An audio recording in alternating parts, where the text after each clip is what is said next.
Welcome back to the show. I hope you enjoyed that first segment with Anka Sloat about the Gallup Strengths Finder and some of the ways that you can use that assessment for a better understanding of yourself, your strengths, and some of the ways that you can contribute to teams and groups, both in high school and in college. Now, what we're going to talk about for this segment in our office hours is a little bit more of that self-assessment. How are you thinking about who you are and what you have to offer, and especially telling a story in that space? And joining me for this discussion is my colleague, Julia Jones. Hey, Julia, welcome to the show. Hey, Ian. Thanks for having me. It's great to be here. It's great to have you. And so Yeah. we're going to talk about probably the biggest piece, I would say, of the college application process, or the piece that is most completely confined to the college application process. The transcript is important, of course, and your extracurricular activities are important, but the Common App essay is the one thing that you only do because you're applying to college, and it probably is the most important piece because it goes to so many different schools.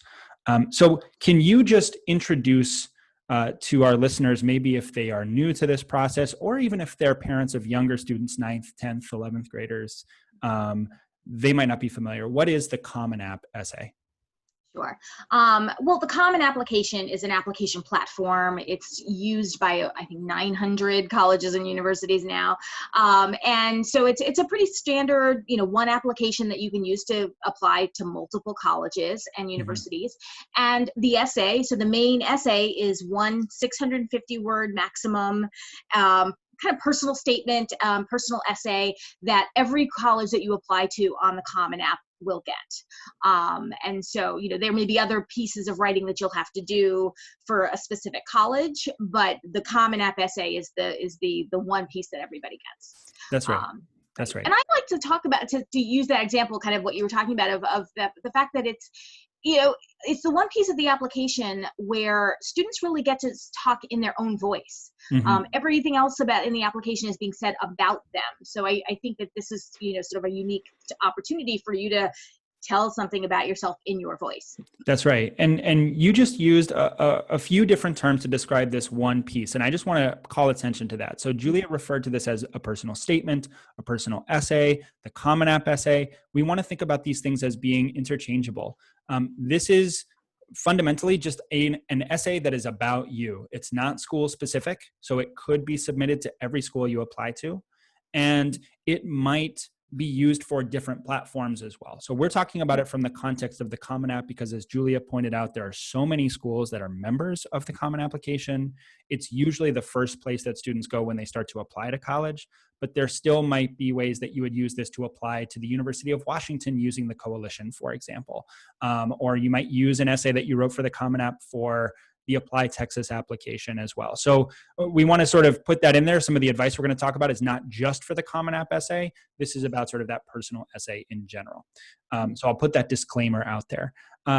Julia, just 2 days ago, I was on a webinar with our colleague, Steve Brennan. He was talking a little bit about the personal essay.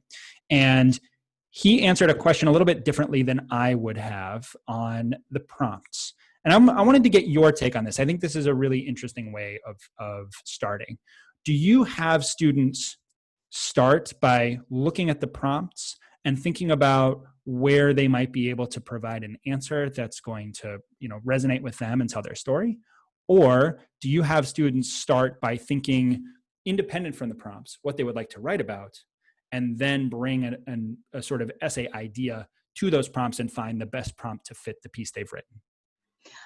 I think, like so many answers that we have these days, I think it depends. It depends, For, yeah. for me, I think it depends on the student. But, I feel like it sometimes is a good way. I start usually with more of a general brainstorming exercise. So, they may have a great idea for a topic already. And so we talk about that. But if not, I have students start to think about, some lists of things that they may be proud of about themselves, things that they just love to do or that make them happy, adjectives or phrases that they might use to describe themselves.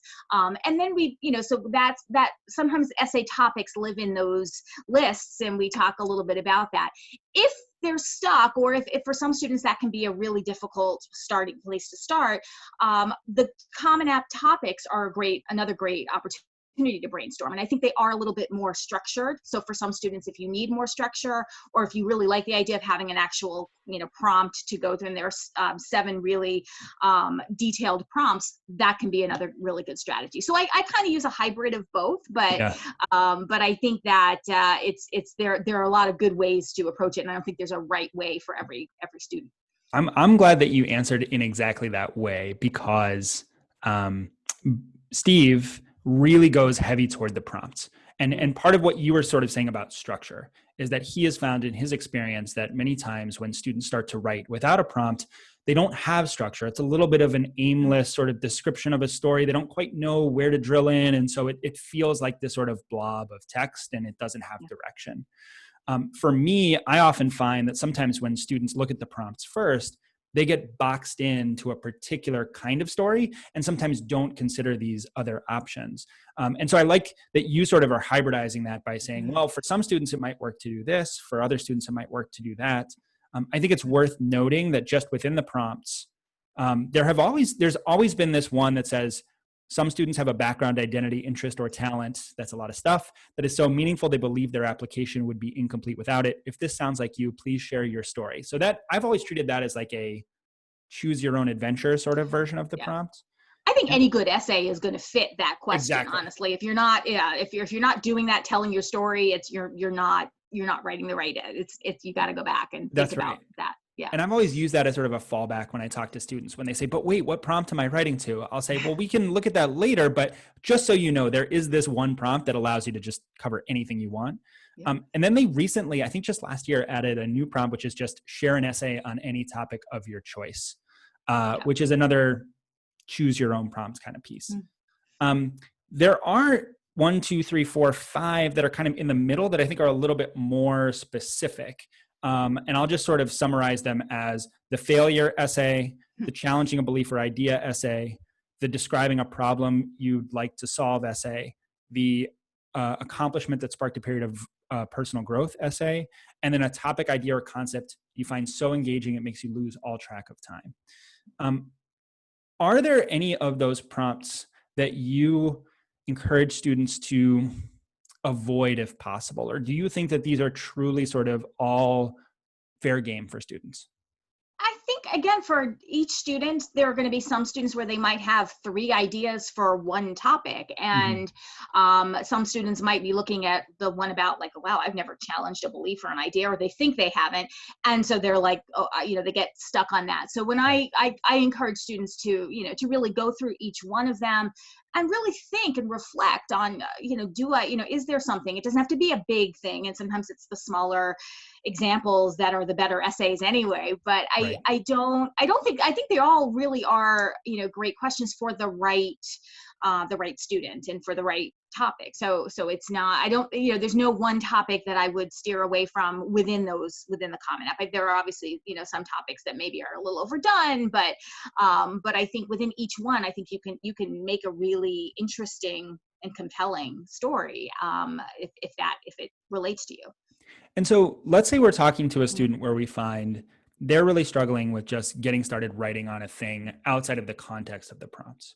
And you want to help them to work on this project using those prompts as a tool. Is there a particular sort of exercise that they could take to sort of assess the fit of their essay or their ideas or their life, I guess, for each of those prompts? Something that you might encourage students to do on their own when they're trying to figure out what the best opportunity for them is going to be? Sure. Well, I think what I sometimes will encourage students to do is think about, if you have an idea or something, an example or something, because I think for me, a good essay kind of has 2 elements to it.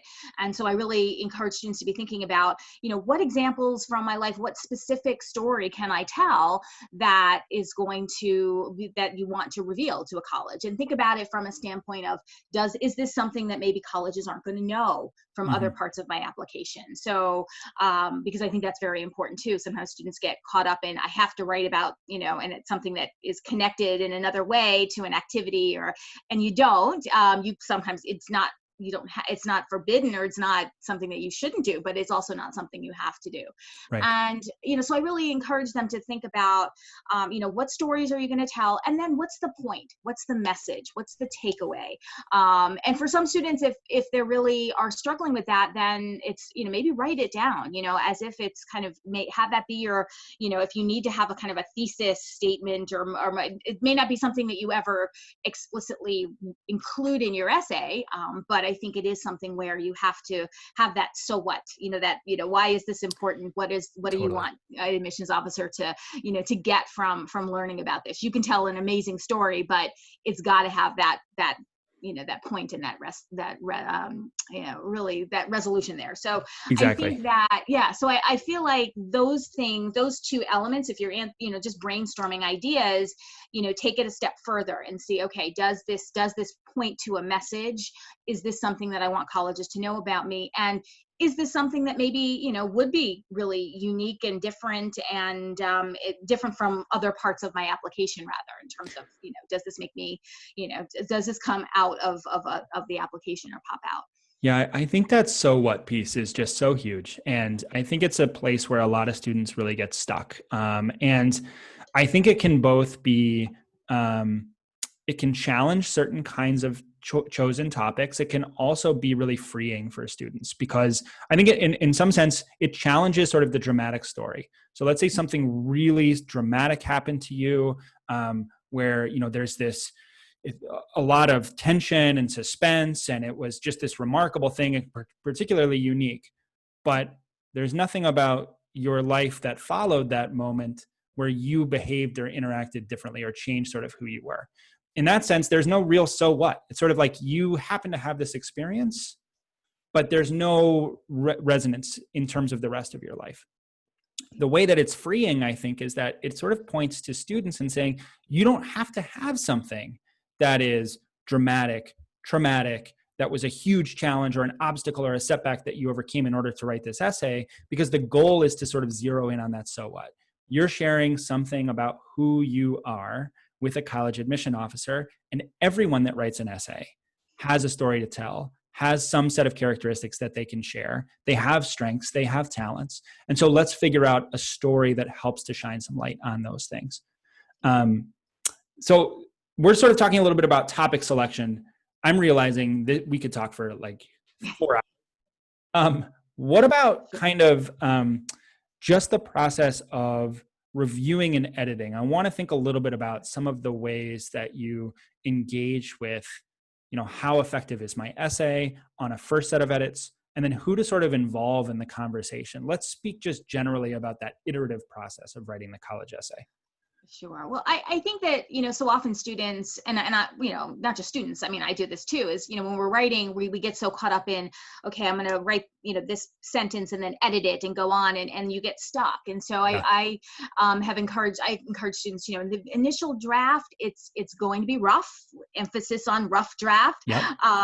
Don't, try to turn off that critic inside and just write, if it means setting a timer for 20 minutes or half an hour and just writing, whatever comes out, and that's getting something on that, that blank page is sometimes, it's harder than you think, but that's where, sometimes the magic happens too. So I think it's trying to get that out there. I tell students too, hey, don't worry about the word count just yet. It's yes, you have a 650 word limit. Your rough draft is probably going to be over that. Within reason, obviously, if Please. you're right. Yes. If it's 800 words, chances are that there are going to be a lot of ways that you're going to be able to really tighten that up and get it to 650. That's right. If you're on 2,000 words and there's no end in sight, Please stop. You may need to take a step back and say, oh, maybe I'm writing about too big of a topic. So yeah. But that's, I think, the first step is just, don't be afraid to just put things out there, see what works. Very, very often, and I know you probably had this experience too when you're, working with a student, that first paragraph, that first intro, sometimes you have to write it, but often the essay sometimes is better when you get rid of it altogether and start with the second, right in that, in the moment. So, but you have to write that first paragraph first sometimes. That's right. Too. Yeah. I've had to tell a lot of my students, don't feel bad. I tell probably more than half of the students I work with, you need to cut your first paragraph, because I think that there is somebody somewhere wrote a book that said, you need a grabby intro with onomatopoeia and like and people are like, crack, the sound of the bat echoes across the field. And you're just like, as an admission officer, you're sort of like, I don't need this. I want to hear about you. And you're setting a scene in a way that I might read a creative work of nonfiction. I'm reading a college essay, and it's a little bit of a different project. The other thing, like in terms of edits, I think the fewest number of drafts I've ever seen from a student that I've worked with to write a personal statement from start to finish is maybe 3. And he was a phenomenal writer and a really, really talented kid. And he still needed to go through a few drafts. So a lot of students are paralyzed by this idea that the first thing that I write is not going to be the finished product. And you really have to know that it's going to take some time. You're going to really have to work it to make it work. And I think that's really hard for especially talented students who've always turned in college or English essays or history essays that have gotten A's and, don't necessarily have to go through that iteration. I really thinking about that, I think is important. Absolutely. What about who to involve in the conversation? Certainly if you're working with us, we'll help. But just in general, who should students involve in their process?